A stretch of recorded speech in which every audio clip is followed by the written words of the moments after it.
Welcome back to Respoiled. Today, I have another captivating story to share with you. But before we dive in, if you're new here, I invite you to subscribe to my channel and turn on notifications, so you'll never miss out on all of my latest uploads. Now let's get started. On a snowy Christmas morning in the kingdom, Essel, a worker at the bawdy house, wakes up her client Gawain with a splash of cold water. Realizing he's overslept, Gawain hurries out because of the upcoming Christmas banquet hosted by his uncle, the king. Upon reaching the castle, Gawain tells his mother he spent the night in church, but she's skeptical. Noticing his mother's lack of party attire, Gawain learns she's not up for it this year but encourages him to enjoy himself. After Gawain departs, his mother convenes with her maids, blindfolding herself to begin a special ritual, including writing a letter sealed in green wax. At the party, the king invites Gawain to sit beside him as family. Eager to hear tales, the king turns to Gawain, who lacks any stories. The queen assures him he'll gather his own tales once he becomes a legendary knight like those at the table, a prospect that thrills Gawain, as knighthood has long been his aspiration. As Gawain's mother burns the letter she wrote, a sprout emerges from the ashes. Meanwhile, the king begins his speech, interrupted by the arrival of the Green Knight, a tree-like figure. Presenting a letter with a green seal, the Green Knight's unexpected appearance unsettles the gathering. When the queen breaks the seal, she becomes possessed by the Green Knight, speaking with his voice as she reads the letter.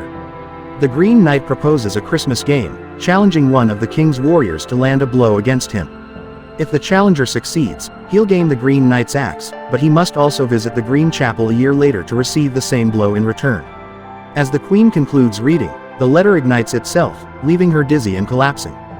Too aged to take on the challenge himself, the king extends the offer to any of his knights, prompting Gawain to step forward, eager to prove himself. Lacking a sword, Gawain receives one from the king, who reminds him it's merely a game. Prepared to engage, Gawain is taken aback when the Green Knight lays down his axe, causing moss to sprout from the stones. Kneeling, the Green Knight offers his neck, prompting Gawain to lower his sword, resulting in the knight's decapitation. Believing it to be the end, Gawain is astonished when the Green Knight rises, retrieves his head, and reminds Gawain of their agreement for the following year. After the Green Knight departs, there's an awkward pause before everyone cheers for Gawain's triumph. Gawain gives back the sword and stows away the axe, while his mother, fatigued but content, kneels in gratitude. Nearly a year later, children watch a puppet show recounting Gawain's victory, depicting the second encounter as tragic for him. Essel playfully mocks Gawain's newfound renown in town, which he begrudgingly accepts before sitting for a dazzling portrait. Later at the tavern, intoxicated patrons discuss the Green Knight tale and spread a rumor about Gawain's mother being a witch, prompting Gawain to retaliate. Upon his return home, Gawain finds the king visiting his mother. The king reminds Gawain that Christmas approaches, and when Gawain protests the game's completion, the king insists it remains unfinished. Gawain doubts the Green Knight will await him, but the king tenderly encourages him to proceed regardless. With the first snowfall, preparations for Gawain's journey commence. The queen and king bring a shield to the church for blessings, the axe is retrieved from its case, and Gawain's mother crafts a special green girdle with a hidden rune. Despite Essel's reluctance to see him leave, Gawain reaffirms his commitment. Before departing, his mother bestows upon him the girdle, urging him to wear it always for protection. Gawain sets out alone, camping at night and finding solace in the bell given by Essel as he reflects on their last conversation. Essel had confessed her feelings for Gawain, hoping he would make her his lady, but Gawain's lack of response disappointed her. The following day, Gawain arrives at a crossroads and follows his instincts to choose a path. As he traverses the woods, he notices a fox darting nearby and discovers a body leaning against a tree. Further along, Gawain stumbles upon an abandoned battlefield and encounters a young scavenger searching for his brother's remains. When Gawain inquires about the Green Chapel, the boy provides directions and asks for a reward, to which Gawain responds by tossing him a coin. Gawain pauses by a stream to tend to his horse before embarking on the forest path indicated by the scavenger. However, he soon finds himself confronted by two thieves. They seize him, restraining him to present him to the scavenger, who discloses that luring him here was a ploy to rob him. The boy taunts Gawain with his knife, snatching the girdle, while the other two thieves bind him, leaving him prone on the ground as they search his belongings.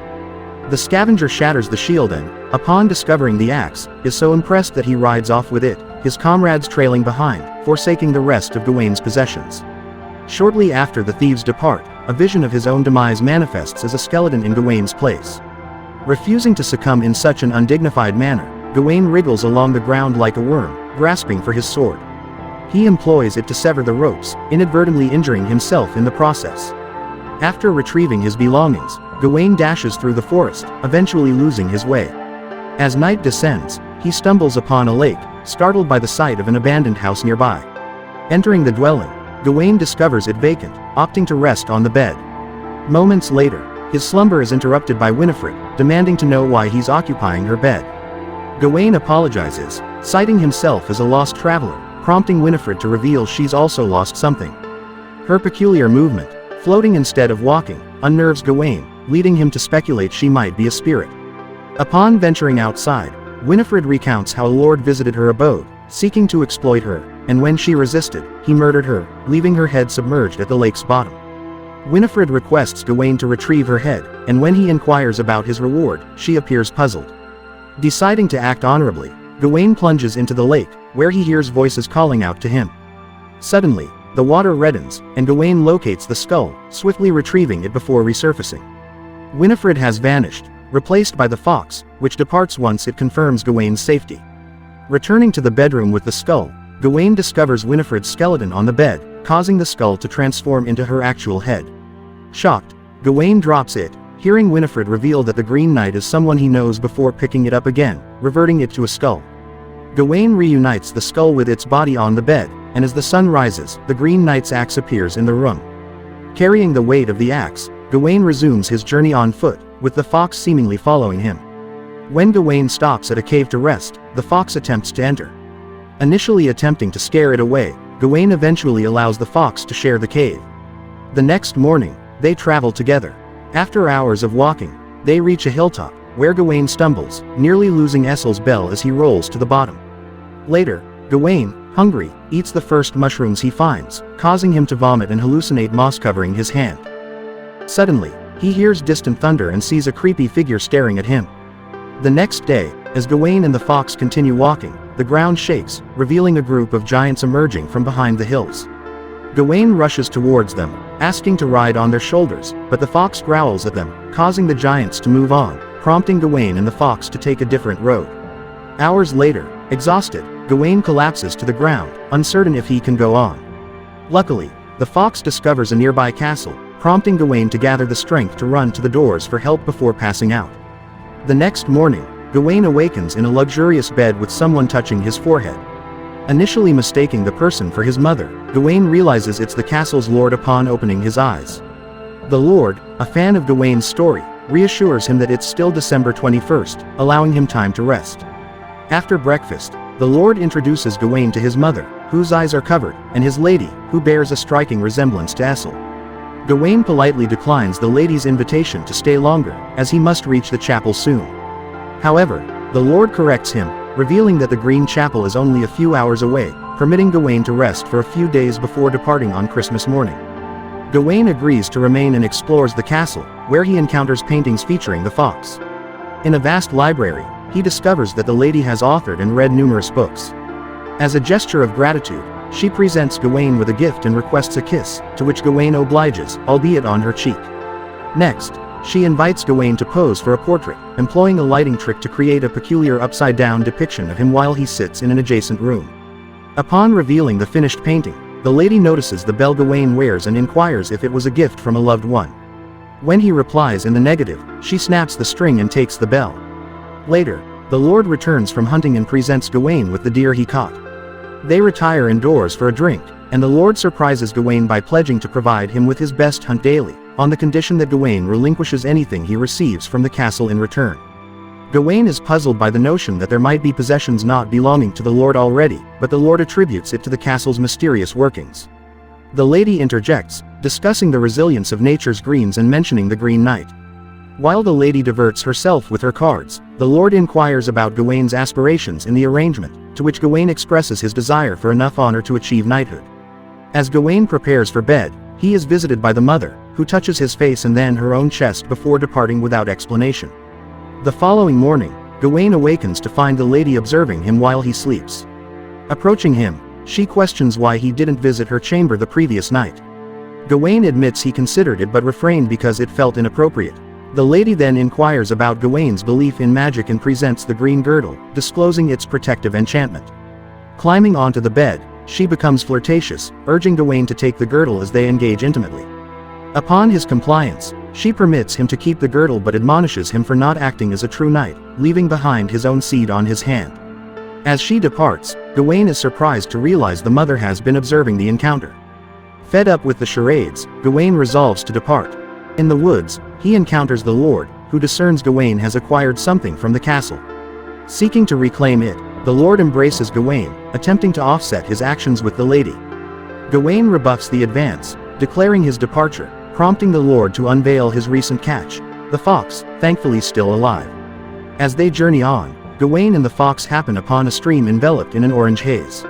A boat floats upon the water, but as Gawain approaches, the fox growls, halting his advance. Perplexed by the fox's sudden change, Gawain learns it can speak and forewarns him of a bleak outcome ahead. Despite the warning, Gawain, feeling unsupported, swings his axe at the fox, prompting it to advise him to return home. Gawain navigates the boat downstream until he spots a road marked by a cross, disembarking there. A brief walk brings him to the chapel, where he finds the Green Knight slumbering at the altar. Gawain settles in front of him, laying down his axe, and patiently awaits. On Christmas morning, the Green Knight rouses, seizes the axe, and announces the resumption of their game. Gawain, required to kneel for the blow as before, flinches in fear as the axe is raised. Mocking Gawain for his hesitation despite a year of preparation, the knight jests, prompting Gawain to gather courage and request another attempt.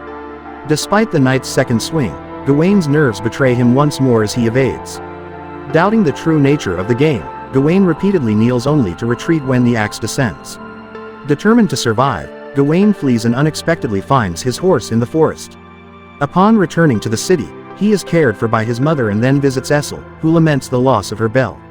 Though they share intimacy, Gawain keeps the girdle on. Later, summoned to the castle as the king's health wanes, Gawain is knighted by the king in his final moments, receiving his prized sword. Following the king's passing, Gawain ascends to the throne, fulfilling his mother's long-standing scheme. Months later, Essel delivers Gawain's son. Despite this, Gawain refrains from marrying her, merely collecting the child and leaving funds for the bawdy house, unmoved by Essel's distress. A year later, Gawain weds a noblewoman, yet on their wedding night, he insists she leaves his girdle untouched. Though they fulfill marital obligations, Gawain finds the experience lacking compared to his time with Essel. As years elapse, the kingdom plunges into conflict. Gawain begins training his son for knighthood, but tragically, the boy perishes in battle upon reaching maturity. As a result of the war, public opinion turns against Gawain, and he endures the hostility of his citizens, who pelt him with stones. Essel's animosity intensifies after the loss of their son, though the queen provides solace by bearing a new heir. In time, the castle faces siege, and Gawain finds himself abandoned by all, including his wife and mother. Alone in the eerie silence, Gawain removes his girdle for the first time, causing his head to topple, and his crown to tumble away. In a blink, Gawain finds himself back in the chapel, realizing his ordeal was a glimpse of a bleak future should he flee. As the Green Knight raises his axe, Gawain requests a moment to discard the girdle, exposing himself to vulnerability. Now resolved, Gawain receives a gentle touch from the Green Knight, who commends him for his newfound courage and integrity. With a grim decree, the Green Knight bids him, "Now, off with your head." Don't forget to like, subscribe and enable notifications for more content like this. Thank you for watching.